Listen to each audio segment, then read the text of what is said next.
Hey, everybody. Welcome to this episode of the Double Your Production podcast. I'm Dr. John Meis with my partner, Wendy Briggs. Hey, Wendy, how you doing? Doing amazing, Dr. John. Ready for another great episode. Yeah, we're so happy to have Paul Lowry with us. Paul is with Dental Menu, which is a very unique company on creating a membership plan for dental offices. And I'm not going to explain any more than that because we'll let Paul, the expert, kind of talk about what Dental Menu is and how it can help dental practices. Paul? Yeah, well, thanks for having me on, guys. Excited to be with you for a few minutes today. So yeah, Dental Menu, it's a platform to help offices run and administer their own membership plans. And, membership plans aren't new. I mean, most people have heard of them. They've been around. You guys obviously have heard of them for years. So our platform is built specifically to help offices really run a plan that's going to benefit their office the most. So it's all customizable. It's white labeled for the practice. We're gonna help them basically take their plans to new heights. But I did want to talk a little bit today, John and Wendy, the difference between kind of a discount style plan and more of a membership plan. So we see, a lot of offices we work with don't have a plan, and we help them, and that's great. A lot of the offices we work with, probably a higher percentage, they have a membership plan already, or what they call a membership plan. And so sometimes I feel like we get a little weird in dentistry, and so I like to look outside of dentistry and see what's going on. So if you guys were to think of like true membership continuity programs, I mean, what are some that come to mind for you guys outside of dentistry that you see that work? Well, probably the most popular for us would be like Delta, Sky Miles, or some type of airline plan. I used to say years ago, I'm never going to be like beholden to one airline over another. And I totally am, right? I mean, they got me. The perks far outweigh, flying on another airline. So that's probably the most common.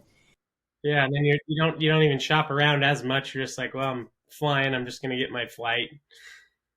That's great. Yeah, some of the ideas we've talked about and thrown around is if you look at like a discount plan, something like Groupon. Like if the three of us said, hey, we're going to go skydiving, and we decided we're going to go skydiving, we've already made that choice. Now we're going to try to find the best deal possible, and we're going to go get a discount if we can and try to find that. If we go to the ice cream shop and it's like, hey, can we get a 2-for-1? That's a discount. We're going to do that. Things like that are discounts. Those fundraising cards that the kids bring around when they're doing their, football fundraiser, and you buy the card and it has all those discounts.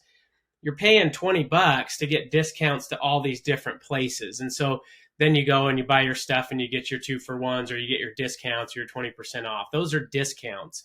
If you look at continuity programs, you look at something like Netflix.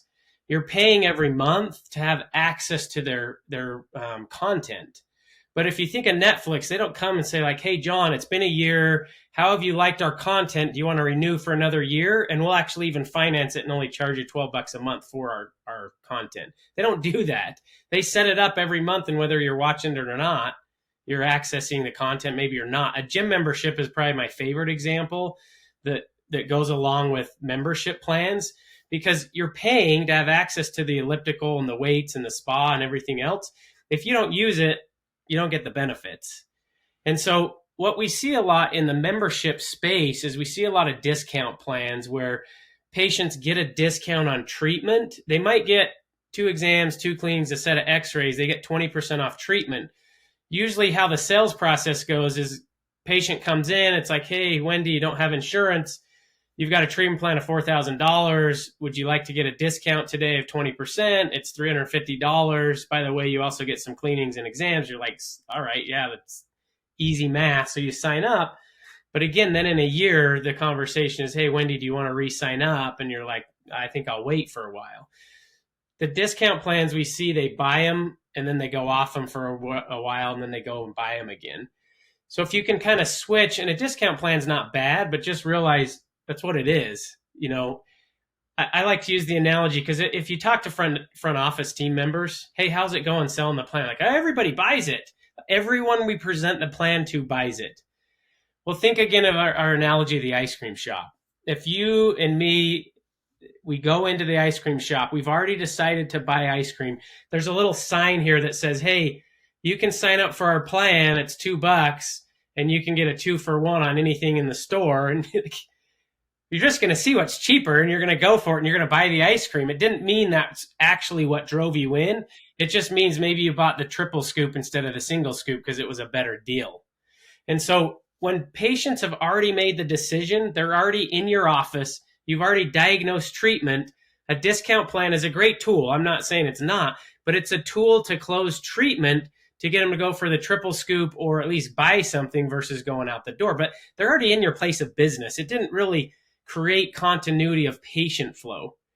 If you look at dental insurance, which, people typically are very like, I hate dental insurance because of all the write-offs, all this other stuff.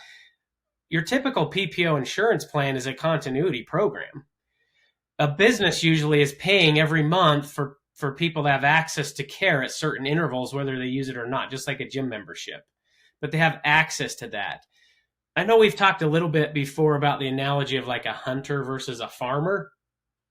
If you think of a hunter, that's a discount plan.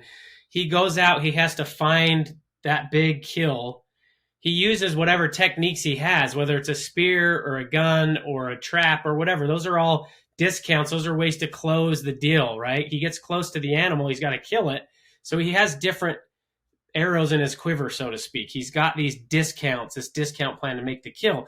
But even though he makes the kill, once he consumes that, he's got to go back out and find another animal to hunt and kill. If you look at a farmer, which is more your continuity program, he's planting crops, he's raising the herd, he's having natural harvest from patients coming in naturally on a consistent basis. Your hygiene department is your farm. The patients that are coming through hygiene on a regular basis, that's who you're going to get natural production from. And so, sure, you might have some tools to close treatment, but if the majority of people coming through hygiene are PPO patients or insurance patients, guess what? That's what you're going to get naturally for production. And so we help offices take their plan and really turn it into a really killer continuity program where patients are paying on an interval to get services. And, we've got guys doing all kinds of crazy stuff. Botox, you could sell Botox in a subscription. If you're doing Botox, whitening could be in a subscription. There's all kinds of stuff you can do, but set it up like a gym membership. Let them pay you every month to have access to your content, so to speak, or your services, and then get them coming in on a regular basis and move from being that hunter and that discount, move it more to a continuity so you can actually build your practice on that versus just a one and done type of a thing. Yeah, I love that analogy and some of those examples that you shared, because I think that's something Dr. John and I talk about a lot, is how many, many practices overlook the value and the importance of patient retention and what that really does long-term to profitability. It's massive, right? I mean, Dr. John, we've seen this time and time again. In fact, I remember years ago, the conversation you had with the CEO of a very, very large group practice, and you were asking him some key questions. Do you remember the conversation? I'm not sure which one you're asking. Well, you asked him to share with you which metrics track directly profitability. Yeah. And you wanted all the numbers, right? And of course, he was smart and said, I'm not going to give you all the numbers, but he gave you one. Yep. And the one he gave me was the number of insurance plans an office is a provider for. Now, this is 15 years ago, so I'm not sure that this applies today. But he was saying that because of the retention of patients, and so what that part of the message certainly still applies today. That retention is king. People focus on new patients so much, but retention is what's correlated with profitability, not new patients. Right. As you mentioned, that is the recall department. That's keeping people coming back. And we as dental professionals may hate dealing with insurance, but I can tell you this, from the patient perspective, they think having dental insurance is a very good thing. And if they didn't have it, they wouldn't come in. We've seen that. Right. So I love the approach that you've taken into shifting from a discount plan into a more strategic plan to keep patients engaged and coming in, as well as another feature that I love about what you guys bring is the ease of which people can customize their plan to what it is that they want, right? We talk a lot about giving patients what they want. And that's something I think that's unique to Dental Menu right now as well. Yeah, for sure. I mean, what do you guys see on, pre-appointment rates when you talk retention? So if you ask a question, if you have a plan right now and you say, okay, are people mainly buying your plan to get that discount on treatment? And is your plan helping close treatment, but is it actually helping to retain patients? It's two different things. And the pre-appointment rate is always significantly higher on insurance patients than fee for service, and that's because they have that prepaid benefit. Like you say, they like it, and so offices don't like it, but it's a good thing for consumers. It gets them to come in consistently to visit the dentist. I mean, and so your membership plan should be mimicking the good things that insurance does, which is providing a benefit at an interval to get them to come back to your place of business. Yeah, and of course, retention is one of the big things. But when we measure the amount of treatment accepted on people who are on membership plans, that they accept more care, and the number escapes me, but it was in the teens percentage. They accept more care when they have that. So it's really a double whammy. It helps with retention, but also they get the more of the treatment that they need. So it's really improving their dental health in more than one way. Yes. Yeah, for sure. Yeah, and the discount is definitely good. You got to get them in there. You got to get them to accept treatment. Yeah. Yeah. And then when do we see like that? We're seeing right now about if you offer any kind of upgrade to your plan. So, let's say you offer a premier upgrade. It's $15 a month. It includes some services, maybe any and all needed x-rays, pano, 3D, stuff like that, nitrous, maybe it includes some whitening, maybe it includes emergency services. You put those and bundle them for, say, $15 a month. We're seeing about 30% of patients nationally will actually upgrade their plan. So if you take, let's say you have 100 patients and you can get 40 of them to spend another $15 a month in the office, just by offering that, obviously that increases the profitability, but it allows patients to access the care more readily and have access to things. A lot of people want nitrous, but they're worried that it's going to cost too much, things like that. So if you can have them buy that upgrade, then they don't have to worry about, it's kind of like upgrading with Delta or the movie channels or whatever. Let them upgrade their package, their content package, versus every time you go to Amazon Prime, you're like, oh, that one's free, that one's another $3. Do I really want to buy that? Versus like, no, all these now are included. They're all free. They're going to consume more. Yeah. Yeah, and you mentioned outside plans. It's interesting. I was interviewed on an entrepreneurs panel, and one of the ladies that I was interviewed with, it was some kind of feature on women in business, and she had created a company that was all about your skin and skincare. And interestingly enough, the reason her company grew so fast is because they had a continuity plan. And they had a way for people who were interested in caring for their skin to essentially prepay for their packages. And when people prepay, it's funny what happens just from their mental switch, right? You said, it's certainly not free, but if they've already paid for it, if they're on a plan where they're paying for it consistently, in their mind, it's not an extra or added benefit. So they're going to use those services more consistently, right? And like you said, I think sometimes we can benefit from looking outside of our own profession and seeing what's working elsewhere. And certainly we do see, a lot of elective services like the esthetician or med spas, going with plans like this to help people get more of what they want. So I think it's a great fit.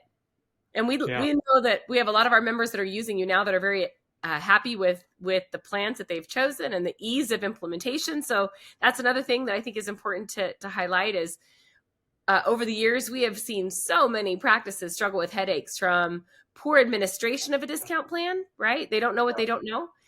And so in my mind, it makes perfect sense to have somebody who does this every day come in and help make sure that when you do this, it's administered well and it's easy on the team.